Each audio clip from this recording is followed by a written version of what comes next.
Dictation start होगी 5 second बाद। Yes, भक्त कवि गोस्वामी तुलसीदास ने रामचरितमानस में लिखा है, अर्थात इस संसार में गरीबी से बढ़कर दूसरा कोई दुख नहीं है। सच भी यही है कि गरीबी की चोट खाया व्यक्ति कुछ भी करने को तैयार हो जाता है। गरीबी अथवा निर्धनता उस स्थिति को कहा जाता है जिसमें व्यक्ति अपने जीवन की बुनियादी आवश्यकताओं की पूर्ति कर पाने में असमर्थ रहता है।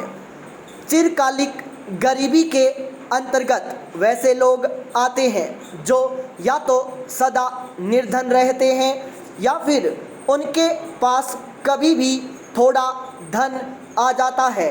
अल्पकालिक गरीबी के अंतर्गत आने वाले लोग सदा निर्धन रहने वाले वर्ग और गैर निर्धन वर्ग के बीच झूलते रहते हैं। गरीबी किसी भी देश के लिए किसी अभिशाप से कम नहीं है। वैसे तो विश्व के अधिकतर देशों में कुल जनसंख्या का कम या अधिक भाग निर्धनता की स्थिति में जीने को विवश है, किंतु एशिया एवं अफ्रीका के देशों में अत्यधिक निर्धनता है। निर्धनता की परिभाषा सभी देशों के लिए एक सी नहीं हो सकती, क्योंकि निर्धनता का आधार जीवन स्तर को माना जाता है और विकसित देशों में साधारण व्यक्ति भी कहीं अधिक ऊंचे जीवन स्तर पर ही जी रहा होता है। विकसित देशों में जिसके पास अपनी गाड़ी न हो उसे निर्धन माना जा सकता है, जबकि विकासशील देशों में निर्धनता की माप का यह पैमाना उपयुक्त नहीं कहा जा सकता। गरीबी मापन की निरपेक्ष विधि में एक निश्चित मानदंड का निर्धारण किया जाता है। उस मापदंड से नीचे आने वाले लोगों को गरीबी की श्रेणी में रखते हैं। भारत जैसे विकासशील देशों में गरीबी मापन की इसी विधि को प्रयोग में लाया जाता है। गरीबी मापन की सापेक्ष विधि में उच्च आय वर्ग तथा निम्न आय वर्ग के बीच तुलना करके दोनों के बीच की विषमता ज्ञात की जाती है। विकसित देशों में गरीबी मापन की यही विधि प्रचलित है। वैसे तो भारत में अनेक अर्थशास्त्रियों एवं संस्थाओं ने निर्धनता के निर्धारण हेतु अपने अपने परमाप बनाए हैं, किंतु इस समय देश में निर्धनता रेखा का निर्धारण भोजन में कैलोरी की मात्रा के आधार पर किया जाता है। भोजन में कैलोरी की मात्रा को आधार बनाकर निर्धनता रेखा का निर्धारण करने के इस तरीके को दांडेकर रथ फार्मूला कहा जाता है। भारत में इसका प्रयोग वर्ष 1971 से हो रहा है। इसके अनुसार शहरी क्षेत्रों में भोजन में प्रतिदिन 2100 कैलोरी एवं ग्रामीण क्षेत्रों में 2400 कैलोरी न पाने वालों को निर्धनता रेखा से नीचे माना जाता है।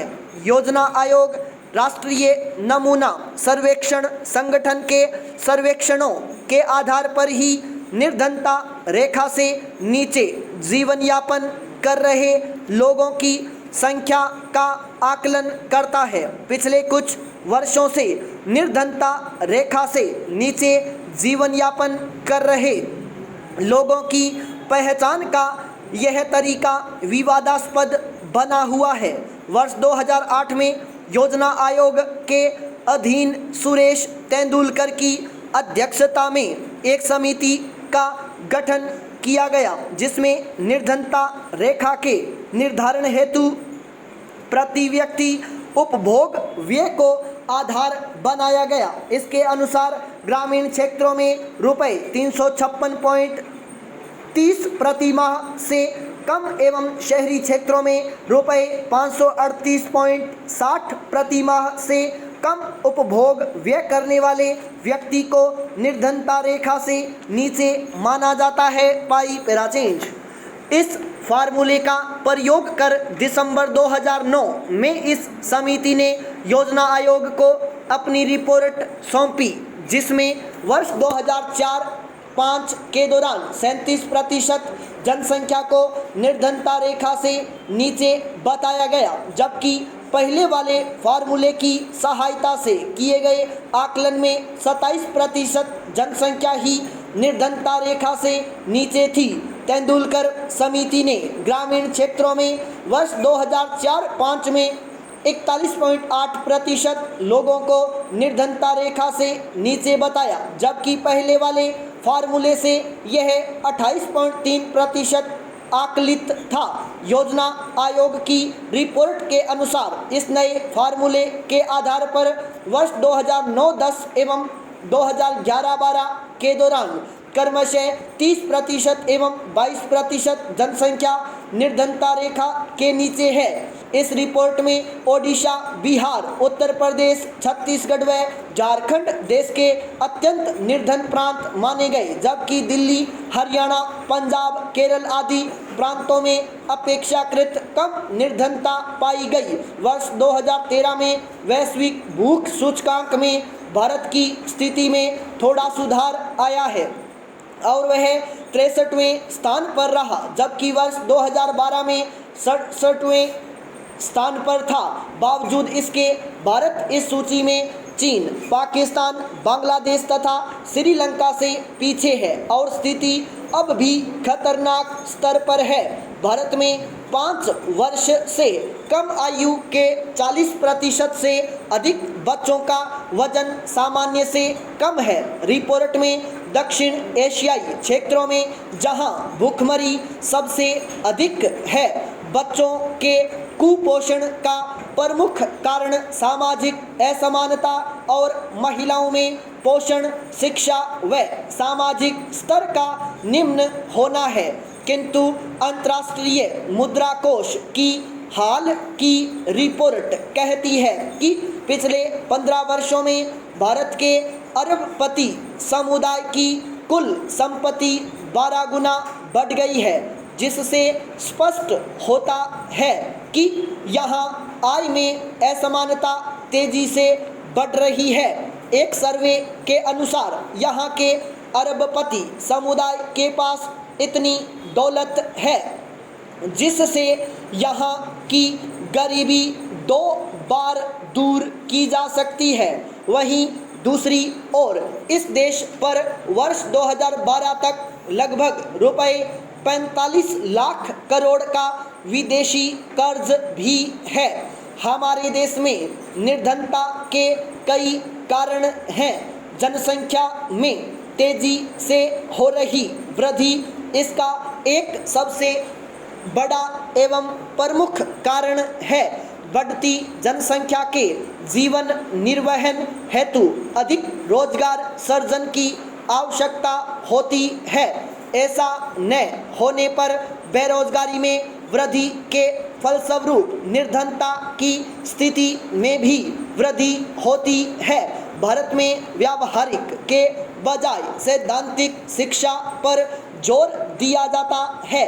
फलस्वरूप व्यक्ति के पास उच्च शिक्षा की डिग्री तो होती है, परंतु न तो वह किसी कार्य में दक्ष हो पाता है और न ही अपना कोई निजी व्यवसाय शुरू करने का इच्छुक ही होता है। इस तरह दोषपूर्ण शिक्षा प्रणाली के कारण भी लोग अपनी आजीविका नहीं चला पाते और निर्धनता की स्थिति में जीने को विवश होते हैं।